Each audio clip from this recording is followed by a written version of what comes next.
Welcome to this talk on assertion-based optimization of quantum programs. This work was done at ETH Zurich in collaboration with Thorsten Höfler from ETH and Matthias Treuer from Microsoft. Let's start with a short introduction to quantum states, gates, and circuits. In classical computing, we are used to bits as the basic unit of information. The quantum analog of a bit is a quantum bit, or qubit for short. The state of a single qubit that we denote by ket psi here can be written as a linear combination of two basis states that correspond to 0 and 1. The alphas in this expression are complex numbers, and their squares sum up to 1. We call these alphas probability amplitudes. If we now add another qubit, the resulting state may be described using 4 such amplitudes, one for each classical state. We usually interpret the bit strings as integers and label the amplitudes 0, 1, 2, and 3. In general, the state of an n-qubit system can be described using 2 to the n amplitudes that satisfy this normalization condition. Similarly to classical computing, we can now perform operations on qubits in order to alter their quantum state. Such operations are called quantum gates, and they can be described as unitary matrices of dimension 2 to the n times 2 to the n. The effect of a gate on the quantum state can be computed using a regular matrix vector multiplication. You take the vector of amplitudes and multiply it by the gate matrix U, as shown here. In addition to these unitary quantum gates, qubits may also be measured. When measuring all n qubits at once, the quantum state collapses onto the observed outcome, which is a classical bit string. The probability of observing the integer I is given by the squared norm of the corresponding probability amplitude alpha sub I. Note that if we measure multiple times in a row, we'll observe the same outcome, since the state collapses during the first measurement. Finally, we can write simple quantum programs as so-called quantum circuits that one reads from left to right. Each horizontal line corresponds to a qubit, and the boxes or symbols on these lines are quantum gates or measurements. This circuit here consists of 2 qubits that are initialized to 0. Then, in a first step, a so-called Hadamard gate is applied to the first qubit. Finally, a controlled NOT gate is applied to both qubits. This gate flips the second qubit if the first qubit is 1. Note that this quantum version of an if branch happens in superposition, since the first qubit, the so-called control qubit, is in a superposition of 0 and 1 due to the Hadamard gate. Therefore, at the end of the circuit, the second qubit will also be in a superposition of 0 and 1. With this background, we're now ready to look into assertion-based optimization. First, let's use this quantum circuit as a motivating example. It turns out that a good optimizer should cancel the 2 red multi-controlled NOT gates and then remove the entire red qubit line, since no gates act on it. This is very difficult to see without additional information on what the circuit actually does, so let's add some annotations to the circuit. As you can see, the first part of the circuit behaves like a comparison between the 2 input numbers x and y. To be precise, it's a subtraction with an extra carry qubit that will hold the result of the comparison, followed by an addition without the final carry. The second part of the circuit subtracts y from x if the comparison indicates that x is larger or equal to y. Knowing this, it's easy to see that we can remove the red carry qubit from the conditional subtraction, since it will never be non-zero in this setting. And this is exactly the idea of our assertion-based optimizer. We use the postconditions of subroutines to identify opportunities for optimization. One question that immediately comes up is what these assertions look like. For assertions to be practical for quantum program optimization, they should be simple to use and write down, so the overhead for the programmer is minimal. Of course, they must be expressive enough to be useful for optimization. And it is also very important that they allow for an efficient representation, and it should be possible to work with them efficiently. This point immediately disqualifies assertions that are based on quantum states or even density matrices. Fortunately, there is some good news. Namely, we don't need these assertions to be universal, since we intend to use them for optimization and not for complete verification of quantum programs. We thus focus on simple assertions that express how subsystems are entangled, and we restrict them to express probability 1 conditions in the Z-basis, which is also known as the computational basis. As a side note, it is possible to extend these assertions to other bases. This would allow one to, for example, optimize phase oracles in addition to the permutation oracles that we discuss in this work. Let's go back to our example. Here we would need two pieces of information to figure out that the carry qubit may be removed. One is the postcondition of comparison, which can be seen in the blue box. Additionally, we need a formal statement that describes what it means for a gate or subroutine to be applied conditionally, since here the final subtraction is executed conditionally on the output of the comparison. So let's see what the pre- and postconditions of the compare subroutine and the control modifier look like. The compare subroutine acts on 3 quantum registers, a single qubit that will hold the output, and 2 n-qubit registers x and y that represent integers. Its precondition states that the output qubit should be a fresh qubit in state ket 0, and the postcondition says that the output will be 1 if and only if x is greater than or equal to y. The control modifier turns a regular quantum operation into its controlled analog, that is only executed if the control qubit is 1. We've already seen an example of this, namely the controlled NOT gate, which flips the target qubit if the control qubit is 1. The postcondition expresses exactly that. The gate is applied to the input state ket psi if and only if the control qubit c is equal to 1. We can add pre- and postconditions to the definitions of other subroutines in a similar fashion. In addition to pre- and postconditions, we also introduce so-called triviality conditions that specify the conditions under which an operation is a no-op.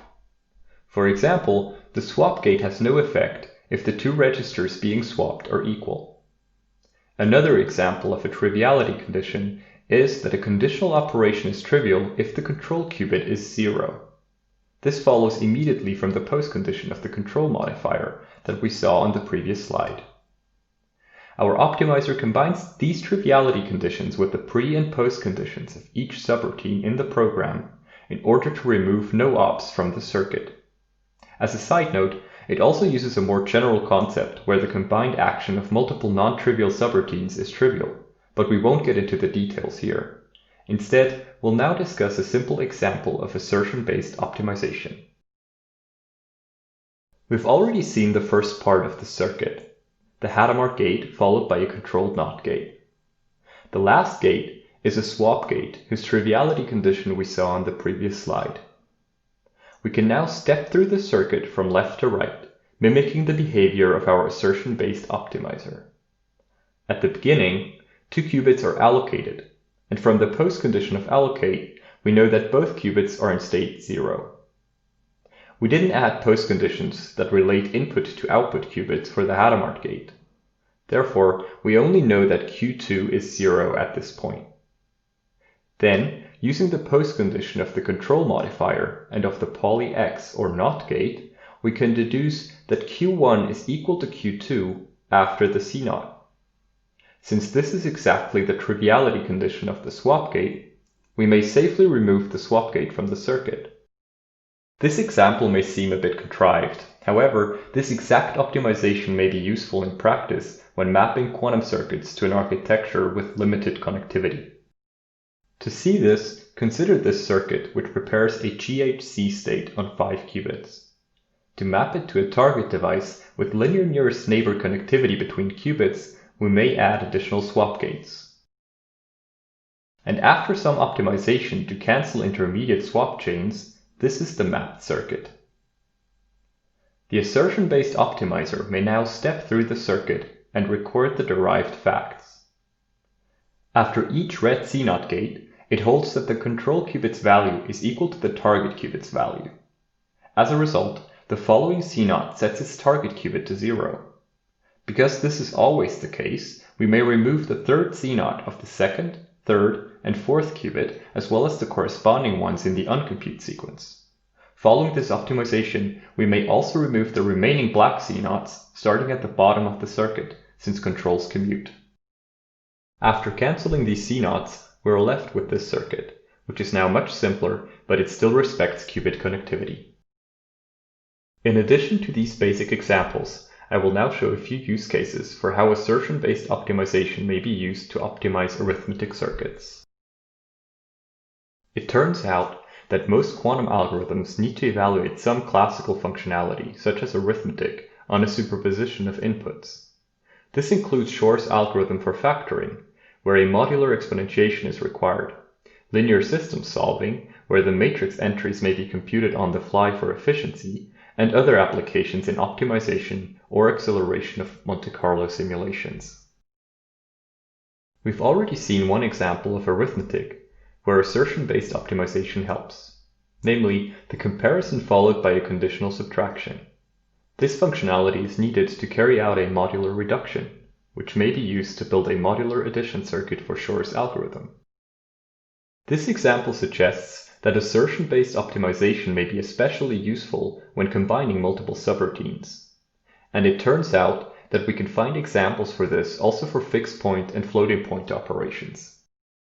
As an example, let's consider floating point renormalization, which consists of finding the position of the first non-zero bit in the mantissa and then shifting the mantissa by that amount. If we already have subroutines for finding the first one and for shifting a register by a given amount, we only need to combine the two subroutines to implement floating point renormalization.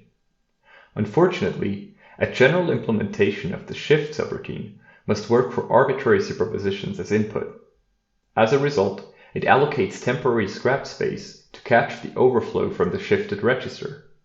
However, in this setting, where the input to the shift subroutine is exactly the output of the find first one subroutine, we would never encounter an overflow. Therefore, we should be able to eliminate these extra qubits and gates from the circuit. It is easy to see that the first controlled swap gates may be removed, since the target qubits are all in state 0. For the remaining optimizations, we make use of the postcondition of the find first one subroutine, which states that for all I less than p, x sub I is equal to 0. By evolving this assertion through the controlled swap gates, our optimizer can remove all the blue gates, leaving the scratch space qubits with no gates acting on them. As a consequence, the entire scratch space register may be removed from the circuit as well. Note that the qubit savings are exponential in the number of qubits in the position register P. As a last example, I'd like to show how also preconditions of operations may be used for circuit optimization. Consider this short code snippet from a quantum program. After applying a CC0 or Toffoli gate, we deallocate the target qubit Q. One of the preconditions of deallocate is that the deallocated qubits must be in state 0. To see that this precondition allows us to optimize the circuit, let's first transform the Toffoli gate to a doubly controlled Z gate by performing a basis change using the Hadamard gate. We may now backpropagate the precondition through the Hadamard gate. In particular, this means that Q is not entangled with the remaining qubits at that point. This allows us to just measure Q directly instead of actually performing the Hadamard gate. As a last step, we use the symmetry of the doubly controlled Z gate with respect to its arguments, and that we can exchange the order of the measurement and the CCZ, turning the doubly controlled Z gate into a classically controlled CZ.